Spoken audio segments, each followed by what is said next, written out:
world is changing fast. New technologies are impacting how we think about products, services, and the way we live our lives. Nowhere is this trend more present than in financial services, where new business models and customer expectations are changing our conceptions about banking, finance, and the very nature of money. Welcome to Rebank, a visionary podcast about banking, fintech, and the future. The future of banking is here. Hello and welcome to Rebank. I'm your host, Will Beeson. Today I'm joined by Marique Flamand, CEO of the Near Foundation. Near is an emerging Layer 1 blockchain specifically optimized for usability, along with speed and security. Near was founded in 2018 to improve upon aspects of L1's then in existence. In its short history, Near has built an extremely strong institutional backing and vibrant developer community. Near has raised an impressive $530 million plus, according to Crunchbase, from an incredible list of investors, including Tiger Global, FTX Ventures, Jump, Alameda, A16Z, and many more. As CEO of the Near Foundation, Marique is responsible for ecosystem development across developers, entrepreneurs, investors, and users.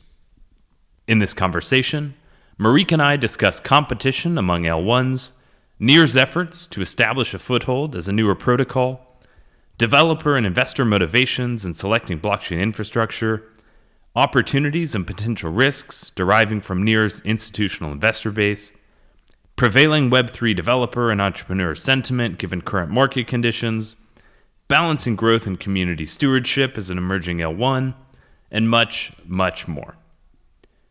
If you're interested in this space and want to go deeper, we recently published a deep dive analysis of Near, available to premium Rebank subscribers at rebank.cc. Thank you very much for joining us today. Please welcome Marique Flamand. Marique Flamand, welcome to Rebank. Thanks for having me. Great to be here. It is great to connect with you again. I think you were at Circle a handful of years ago when we last connected face-to-face in London. And here we are a few years later talking about adjacently connected subject matter, but also very different subject matter in a different time and place. It's great to see you again. Yeah, thank you. I can remember, those were the times where you could be face-to-face in an office and how much have things changed, whether it's that or even like the crypto blockchain space. Totally.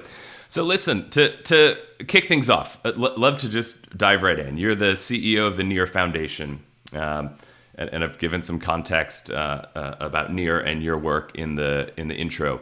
So given all the success that Near has had in terms of fundraising, in terms of early on at least building a vibrant developer ecosystem, nonetheless, Near is competing in a already large and growing, and in many cases quite evolved L1 ecosystem. Ethereum is far and away the leader in terms of activity. If you look purely at TVL, Near's TVL is very small, yet you're extremely well funded with a lot of emerging activity.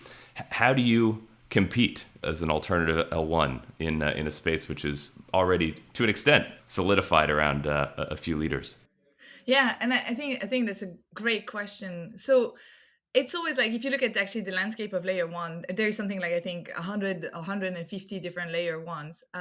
The thing that over and over I hear and I see, and why we are very different, is actually usability. So usability, not only for end users, and if you try and open a wallet on Near, you can have, marique.near or whatever address, like it's extremely seamless, but it goes beyond that. If you want to embed Near in any Web2 app and make a seamless experience for users, that's possible. And I think very few chain can actually claim that. And any change that happen on the chain will be completely seamless and unseen.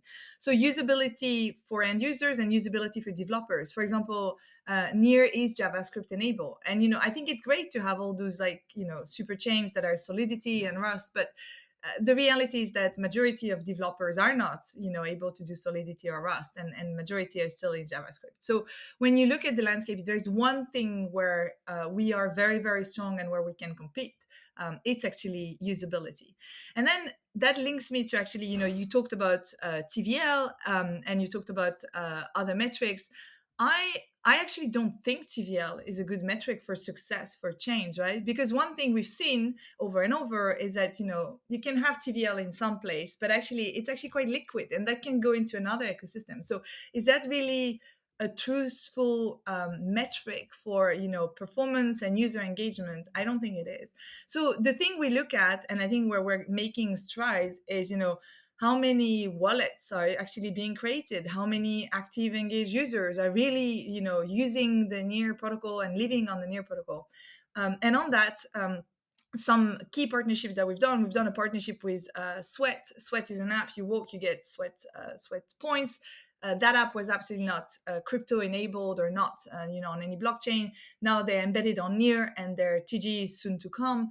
But if you look at that, in less than 2 months, that has helped create like 10 million wallets. So it means that now Near is like 8% of the total wallet creation in the world, right? So if you start looking at things like that, then you have like, you can make strides. So point being, the way we think about things is like usability. How can Near be the blockchain on which you have billions of users? And ideally, they don't even need to know that they're on Near. It doesn't matter. Like, it shouldn't be that. So that's how we think about things, which is, I think, quite a very different play from folks that might look at TVL or price or hype type metrics, which that's not the drive that we have.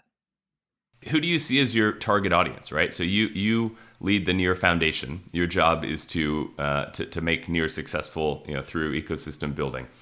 Is your audience the developer community? Is your audience the token investor community? Is your audience the public who have never heard of a blockchain and don't frankly don't care to have much direct interaction with one?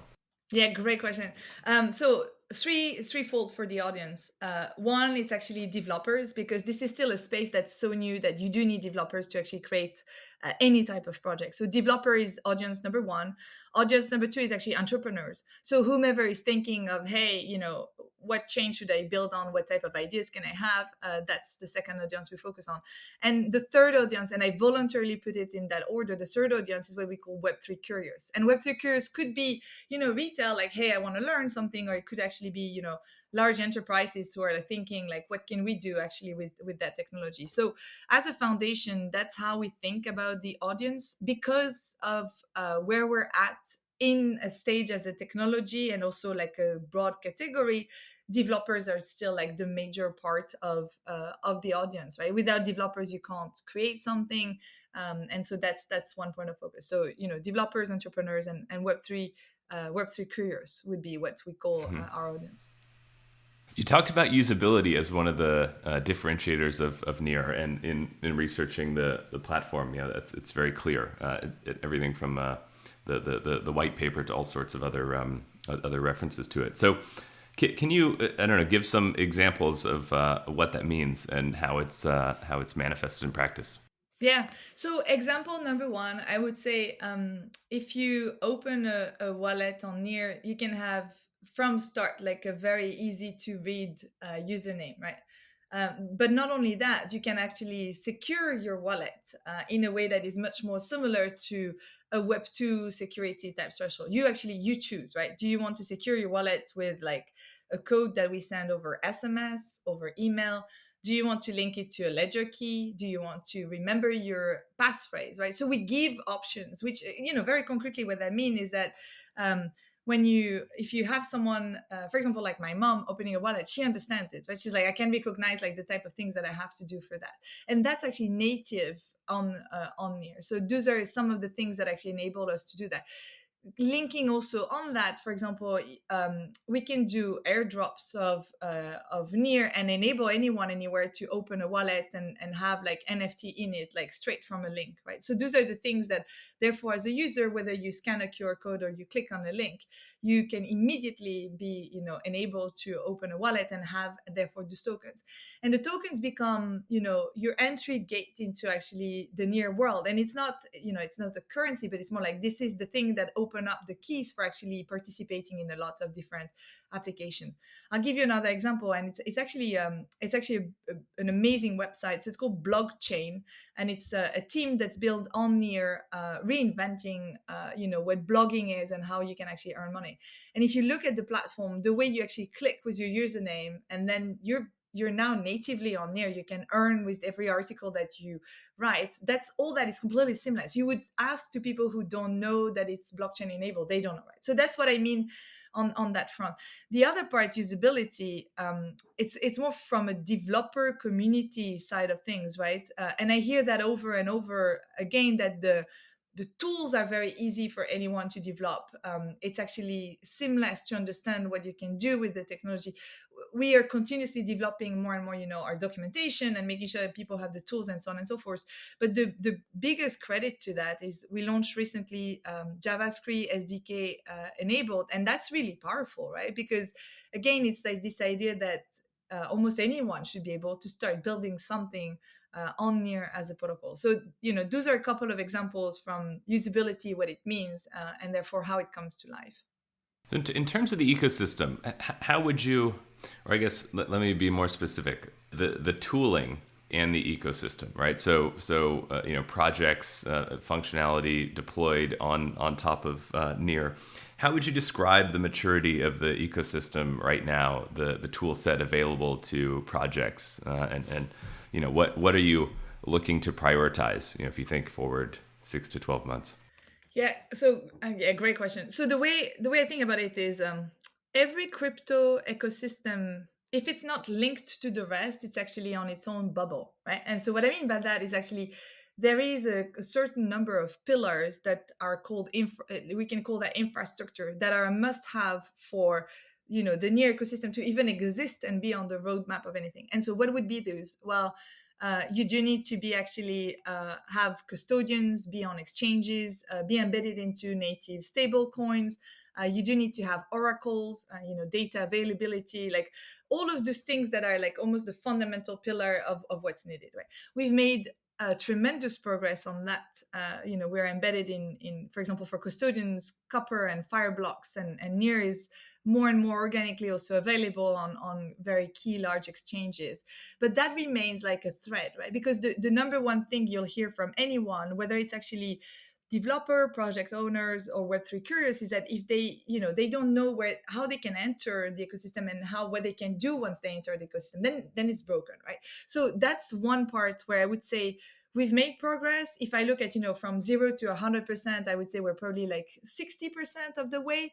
And so here's where it becomes challenging, is that you can do things at like a macro global level, but then you need to think also very regionally and locally. And so, for example, exchanges, I think, are fascinating, because exchanges ultimately are quite local, right? So what's the exchange that's going to be the number one exchange in the Balkan? And what's the place where people actually are going to go to de facto start entering crypto as a first step, right? So that's why, I think we're just 60% of the road, because we still have like quite a long thread of things to look at more regionally. So that to me remains like, if you don't have that, then actually you can't exist.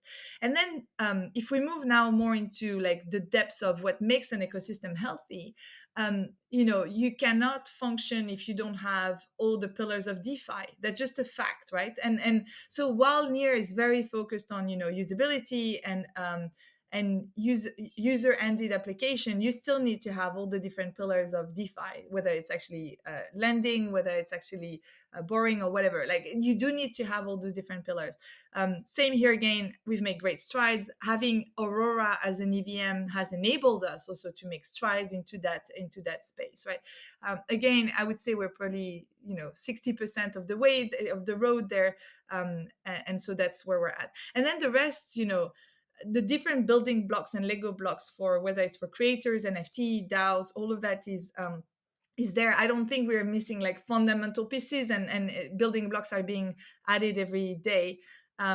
So yeah, but that's how I would think about it. The number one thing is definitely infrastructure. Mm-hmm. In your mind, does the future for Near look like a platform which is deeply connected into all other L1s, which has the native functionality that you're talking about, and which lends itself uniquely well to the support of specific use cases, or does Near ultimately end up being a kind of generalist platform and potentially the de facto or the go-to platform for anyone building in crypto and Web3? Yeah, so definitely interoperability is something that we are very acutely, in tune to and aware of and fervent proponent of, right? So we have Rainbow Bridge, it's our bridge. Like we do believe that actually having healthy bridges is really one of the best bridges in the entire industry, if not the best. But like having healthy bridges between different ecosystems, that's really important, right? So number one on that, like interoperability, we believe super important. Now the question is it going to be a landscape of like 5 chains, 2 chains, 1 chain? Is it going to be like Android and and iOS, or is it going to be more than that, right? Ultimately, we think more being like multi-use cases, but again, because of this usability, like multi cases, but actually because it's so usable, that's where you can have de facto the largest proportion and actually the largest number of users, and ultimately becomes a place where you can have really billions of users and use case that are embedded on it. um, the platform is made in a way that it can truly scale, and it can remain extremely fast, extremely cheap, no matter no matter number of users and number of transactions that are happening on the platform. So so I would say interoperability remains key. Who knows if it will be 5, 10 different platform. We definitely see ourselves being like a major player in that, because of usability and therefore number of users we can onboard and scalability of the platform. Near, based on data that I saw for 2021, has one of the fastest growing developer ecosystems. But you can tell me if that's still the case based on what you're seeing. What do you attribute that vibrance to? And is it something you think you can work to maintain as a foundation? Yeah, well, I would say if anything, we see that accelerating. It's been really interesting to see developers from other ecosystem proactively come on Near, and come because of frustration on other platforms. Because if you have a great idea and you're an entrepreneur and you want to develop something, and the platform you're building on doesn't deliver to your expectations, then you start looking for something else. So that we see, if anything, I don't have more recent data from I think it was an electric report that was done, which showed that growth. I think today it's like over 2,000 active developers that are building on it. But again, that pool of developer is just small. Like it's globally small. I think this is 2,000 out of 18,000, right? And so the real game is on, again, JavaScript is like, what is it, 60 million, 80 million developers. So that we've just launched that, and we're really keen to see like what type of doors is it going to open. It's really going to make it even more accelerate, right? So I would say, 2 things we're seeing. One, we are seeing very actively developers from other ecosystems coming on Near, which is awesome. But number 2, because of opening doors to something that's actually more usable and more friendly for more developers, we're also going to see that accelerate. So I think it's going to be 2022 should be a great year for us. Near is also like, Near was building 2018 at the bottom of the last bear market. It's very much like a build mindset, and so build is great for developers. So I think if anything, we should see that accelerate. Yeah. I was going to ask, on that note, how has the conversation and potentially the energy changed over the past 2 months or so? So as an ecosystem, we're very well capitalized. We've been extremely diligent with the funds that have been raised, and so the way we see it is that we are extremely well positioned to weather the storm, right? And again, Near is not about hype. I think actually we've struggled with that when the market was much more hype. It's almost counter DNA, which is difficult because when you are in a hype market, the decisions you need to make are almost not rational all the time. And so for an ethos which is about building and quality, that's counterintuitive, right? So we find ourselves more in our comfort zone, which is actually building and developing, and we find ourselves in a comfort zone with a very lucky timing of having done, a very successful raise. So it's a very good position to be in. Now, that being said, of course, it's distressful, especially when you look at the ecosystem. It's a lot of young entrepreneurs who, some of them have never been through the 2018 crash, and haven't seen that. A lot of our entrepreneurs also have most of their wealth and life in crypto, and so you see basically everything collapse, right? So emotionally, that's hard. We've also helped navigate. We help entrepreneurs navigate and say, like, it's a time to think and cut everything you can and think through your cash flow and how much do you really need and what do you need to survive, right? This is going to be about surviving, ultimately. And surviving doesn't mean doing nothing, right? Surviving means like placing the right bet. So I'll give you a very concrete example. For us as a foundation, in a hype market, we had like a lot of people coming and asking for grants, and it's super competitive. So if you want to get the best project, the best grant, it's almost like there is a race to like how much are you going to give to certain projects. Even in a hype market, we were struggling because some projects you think, okay, the team is great, the project is great, but this is not worth a grant that is that large. And so now, with what's happening, we're able to refocus again on quality, and honestly, quality and also fair capital allocation, right? Which is like, okay, what is this grant for? What is it going to build? Is it an infrastructure piece that is really fundamental for the ecosystem? If it's not, how many potential active users is it going to bring? And if we can value active users, then you can actually give it like a better, fairer price. So that we've shifted very quickly, as a mindset for the foundation, for the ecosystem. And yeah, and again, I see a lot of optimism in the ecosystem. I think we're not at the bottom of things. It's a domino effect. We're not yet at the bottom of everything that's been unraveled and things. So it's really about thinking through quality, building fair and right capital allocation, and also like mental support. I think is actually becoming quite important. How much of, in your experience, how much of developer behavior do you think is driven by token price and potential for token appreciation versus some of the technical advantages of working on a platform like Near, and or their I guess sense that that the ecosystem is growing and ultimately there are going to be more users for everyone over time? Well, I think that question you could almost ask it for not just developers, but for anyone, right? What's the intrinsic motivation of participants on it, whether they are actually, let's say investors or developers or project builders or just people who are curious, right? Are they motivated by doing something interesting with a great technology to change, it's going to sound cheesy, but to change the world for the better? Or are they financially driven and motivated to actually make personal gain? So I think that question, it's valid for everyone and everybody, right? I would say that's where the Near ecosystem is quite different. Like, it's very builder focused. Like, what can we build? I see that over and over again in our ecosystem.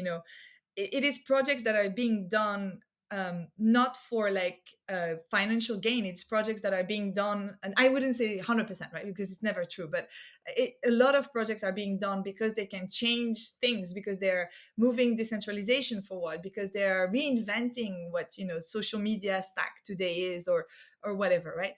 And so I think actually what you end up seeing is that certain ecosystem of certain chains might be more with people who are motivated by financial gains, and certain ecosystem are more tuned to people who want to build great things and great technology. And I would even say on that, for example, Electric Capital is a fund that was very early on Near, and Electric Capital, the founders are builders themselves. They are very deep technologies. They believe in great technology, and so I think that question basically goes to every possible segment that actually is touching an ecosystem. And I think it's a great question, because that means like whatever ethos you have attracts a certain type of people. And so yeah, when I look at Near, it's the first thing you often hear is like great tech. Like, we hear that over and over again, right? So great tech, easy to use. But it's not, you mentioned it, like, it's not TVL, it's not the price, it's not that. And ultimately, I wonder over the long run, right? I mean, I think I know, but over the long run, what stays, right? What will remain? Is it great tech or is it more hype? I think great tech, ultimately is probably more sustainable on the long run. Maybe last, super focused question, then we can open it up a little bit and talk about kind of the context of what we've been seeing more broadly in the market. But so Near has been hugely successful over the past few years, raising money from VCs and institutional investors. What dynamics does that create? What incentives does that create for Near? That might impact the direction of the project that maybe ecosystems that haven't raised so much external capital might not deal with. Yeah. So one thing actually, for example, if you think of what's the board of the foundation, it is actually not driven by the investors, and so there is no big brother, because it's not like when you if you are in a startup and you raise capital, then whomever has given a large portion of funds has a seat on the board, and that's how it works. That's not the case. That's not the case here, right? And actually, so the dynamic that it creates, it's super healthy, and it's really good. And I'll explain on, for example, a concrete case. So imagine you have a group of devs. They come, they want to build on Near, they get a small grant, and they kick off their project, and they do that. MVP successful. Now they're starting to look for funds, and they're raising. What we're able to do is we're able to say, okay, well, here is all the friends of Near that you can actually go to and raise from. And we can also say, in our ecosystem, you do have certain ecosystem funds that maybe are focused on your area of business, or we have certain regional funds that might be focused on the region where you're at. Or you have, again, like this book of investors that you can actually tap into, and it's your job as an entrepreneur to go and pitch to them. What we also do is we do the flip of that, because we're very connected to the ecosystem. We're able to say, hey, people who are interested in Near as an ecosystem, those are the projects who are raising, and they had a grant from the foundation, and they've been making strides, and they've been making progress, and now here's where they're at, and they're actually raising funds. So that enable basically a flywheel of more capital coming through, and also like a pathway for developers and entrepreneurs as they grow and as they go into that space. The other part I would say is that so that's one pathway, right? But if you imagine, for example, sometime entrepreneurs will come to VC directly and say, hey, we have this idea, we want to actually build, and we haven't chosen our chain yet. Well, the other benefit is actually that once backers and investors also understand more your ecosystem, then they're also able to say, well, have you thought about Near, or have you thought about this chain, and how do you compare that? Right? So it's ultimately, and I know it's been criticized a lot for centralization. I don't see it like that at all. I actually see it as like a total redistribution, which in a way, the way capital is allocated today, thanks to Web3, it's totally different from what you have in like a normal startup, which is actually quite opaque. You don't know. And here you have much more, it's completely fluid communication line of everything that's constantly happening. And ultimately it means that it's much more developed by verticals, by regions, and quite seamless.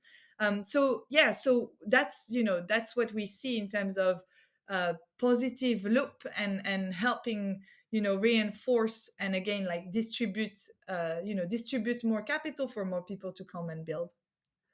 Yeah.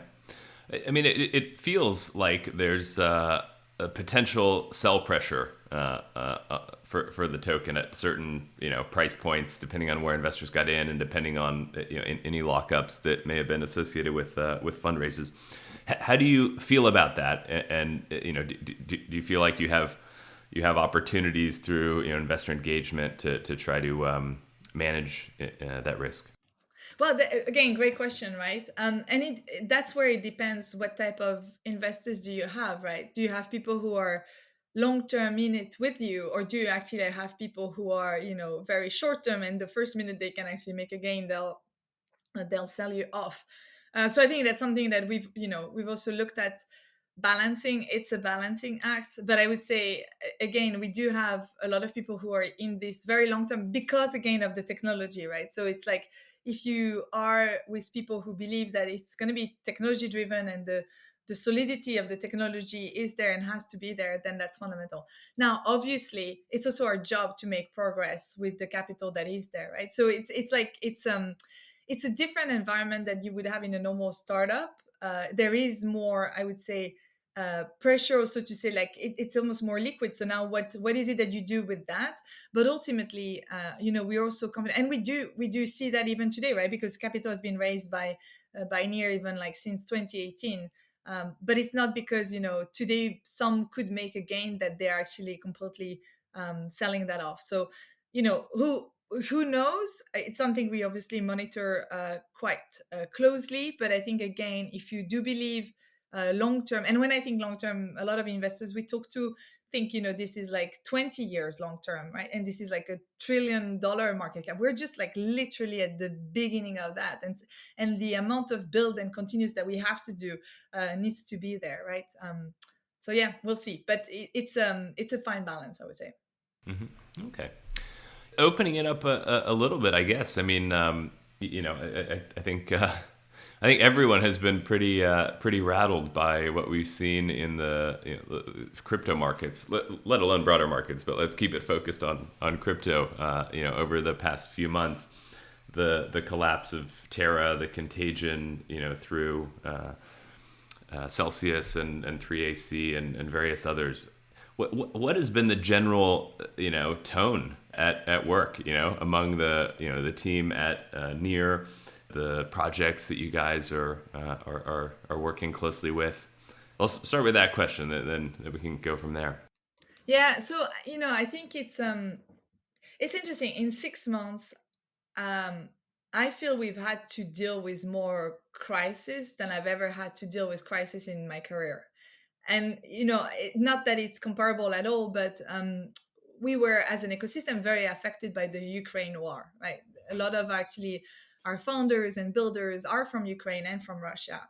And so that was almost the first very like drastic event happening on the ecosystem, and therefore like what does it mean, and what do we do, and how do we actually react to that? And so from that moment onwards, we've also worked on like very clear communication for the foundation, for the ecosystem. This is what it means to us. This is what we're doing, and therefore this is how we're moving forward, right? And so when the collapse of Terra Luna happened, first thing is like you have those mechanisms, and it's really, we reflected on that as like the leadership team of the foundation. It's like now it's reflex. I don't think it's good, because unfortunately it's actually quite sad to have to like deal through so many crises over and over. But what it means is that the playbook exists. And I don't know if you remember when you started your career and people say, oh, you have to do a crisis management plan. And back then it was like, oh, crisis never happened. And actually now it does happen so much that not only do you need to have a playbook, but you need to be able to like execute on it. So when things started happening, number one is actually what does it mean for you? How do you navigate that? And so the two key factors were, well, one, we've been built in the last bear market. So we've been through that. We know what it is. And we actually, most people who are in the Near ecosystem know what it's like, right? So we've been able to share stories. People have been able to say like, I've been here, I know what it feels like, and this is what I can share.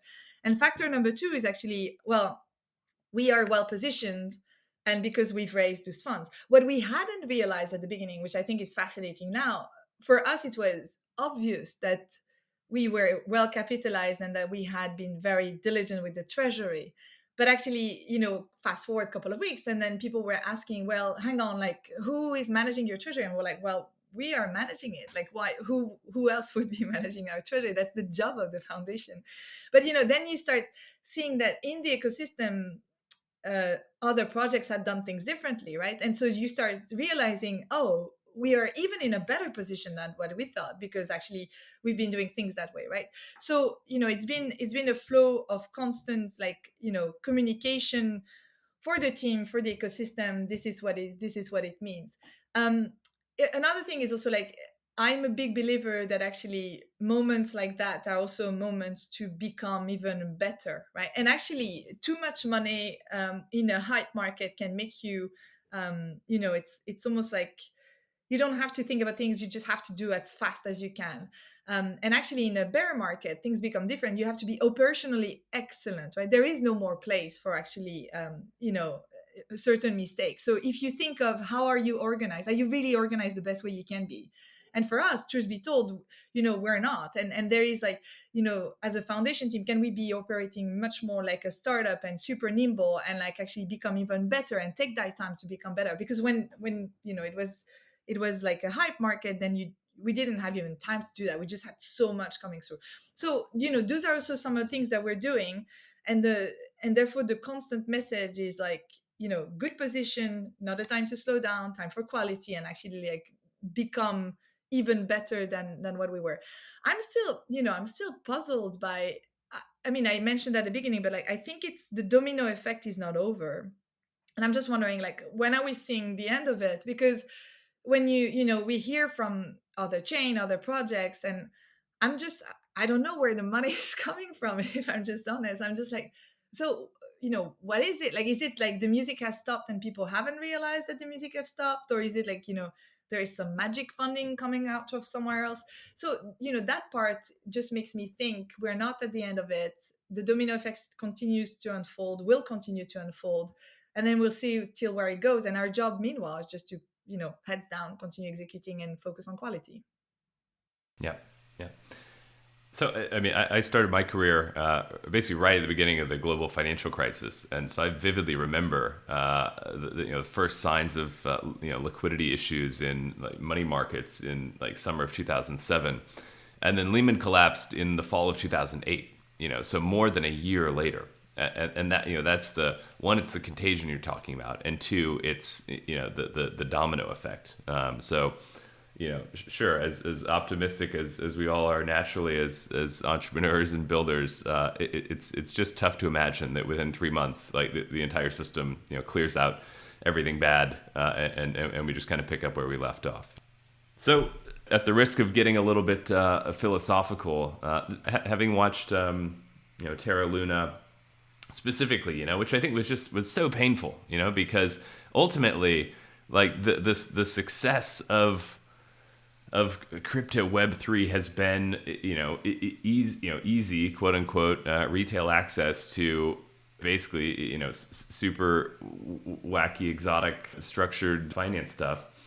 And, for many years that kind of only went up and to the right, and until it didn't. And it's kind of one of those situations now, thinking about it, where on the one hand, there's this kind of like, WeWork, Uber, like need to grow, So like, what do you have to do to kind of like build hype, build narrative, build usage, so that things ultimately work?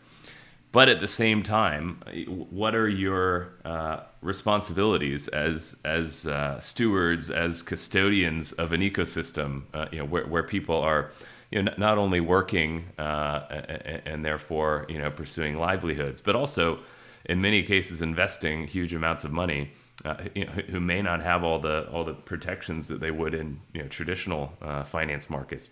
I wonder how you and the broader Near organization think about that balance of growth versus stewardship.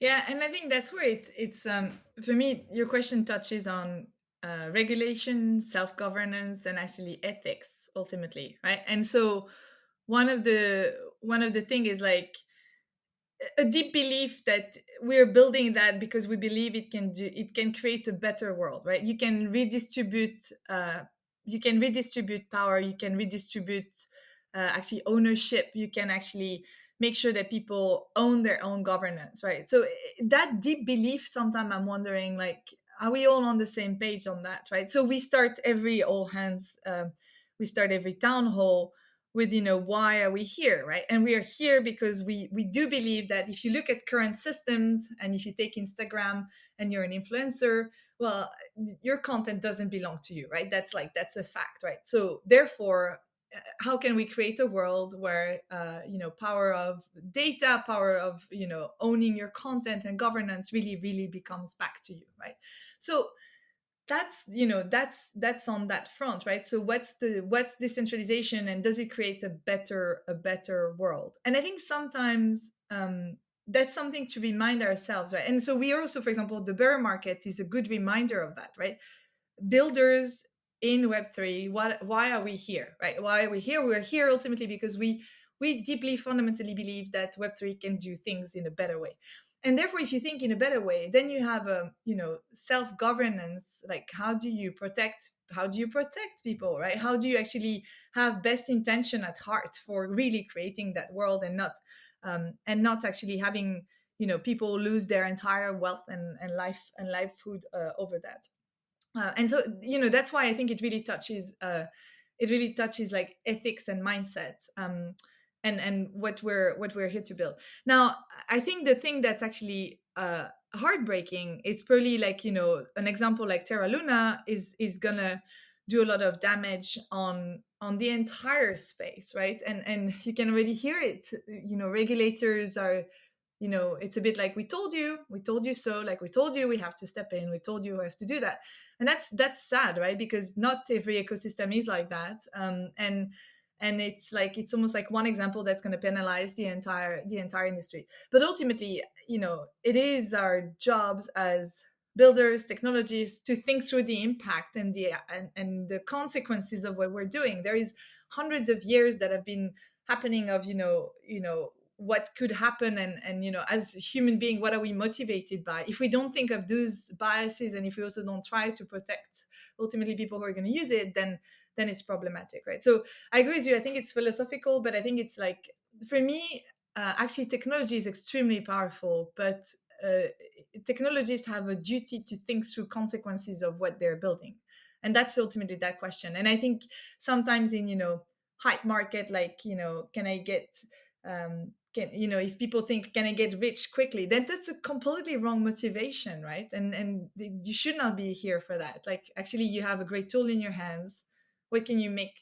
Can you do something with it that's going to be useful and helpful and help create a better world? Because honestly, like, we're not in a good place, right? Like, climate change, inflation at all-time high, like conflicts everywhere. Like, if you look at the broader picture, there is an urgency to really do something. Now we have technology, we can do something. Can we use that technology to do something better?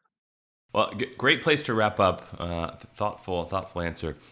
Marique, such a pleasure to connect with you. Very impressed with everything that you and Near are working on. Thank you so much. This was a fantastic conversation. Marique Flamand, thank you very much for joining us today. Thanks for tuning into Rebank. If you like today's show, reach out. Follow us on Twitter at Rebank Podcast and join the conversation. For more on banking, fintech, and the future, check out our regular content at www.bankingthefuture.com.